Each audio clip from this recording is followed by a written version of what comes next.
तर कशा आहात तुम्ही सर्वजण? तर नमस्कार, जय शिवराय सर्वांना. तर आपलं लेआउटचं काम झाल्यानंतर आपण जाणार होतो नागर तासला आणि देवीच्या मंदिरात आल्यानंतर आम्ही घेतले बा सर्वात आधी पाय धुवून. काढलं विहिरीतून पाणी घेतले आणि पाय धुवून घेतल्यानंतर गेलो देवीच्या दर्शनाला. दर्शन वगैरे घेतलं आणि निघालो डायरेक्ट तपोवनसाठी. तपोवनसाठी निघालो होतो, पण झालं तर काय, आता 5 मिनिटं अगोदर ऊन पडत होता आणि परत झाला पाणी सुरू. आमच्या इकडे तुम्हाला तिन्ही ऋतू एका सोबत पाहायला भेटतील, उन्हाळा पावसाळा हिवाळा. काय होईल काय सांगता येत नाही.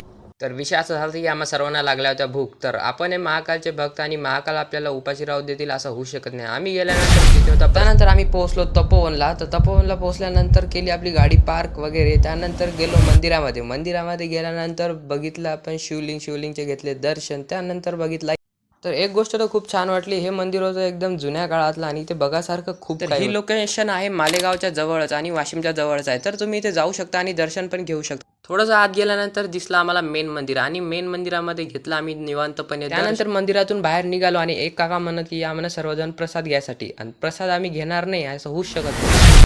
प्रसाद वगैरे घेतला आणि गेलो मंदिराच्या मागे व्ह्यू बघण्यासाठी. व्ह्यू बघता बघता केल्या बांड्या. काय बांड्या केल्या त्याला सांगतो तुम्हाला. इथे होतं एक टावर, या टावरवर चढलो. त्यानंतर या दोघायला पण म्हटलं होतं या टावरवर. तर हे दोघं म्हणत नाही म्हणे, ते जंग लागलेलं आहे म्हणे, तुटलं बिटलं तर कशाले म्हणे. त्यानंतर या दोघांचं अलगच चाललं होतं बा. काय चाललं होतं काय माहिती यायचं. मित्रांनो बनवते पण मला सपोर्टच नाही करत आहे. फक्त 12 सबस्क्रायबर आहेत मित्रांनो. आपल्या मराठी माणसांना फॉलो करा, लाईक करा, सबस्क्राईब करा. जय शिवराय मित्रांनो. भेटू नेक्स्ट व्लॉगमध्ये.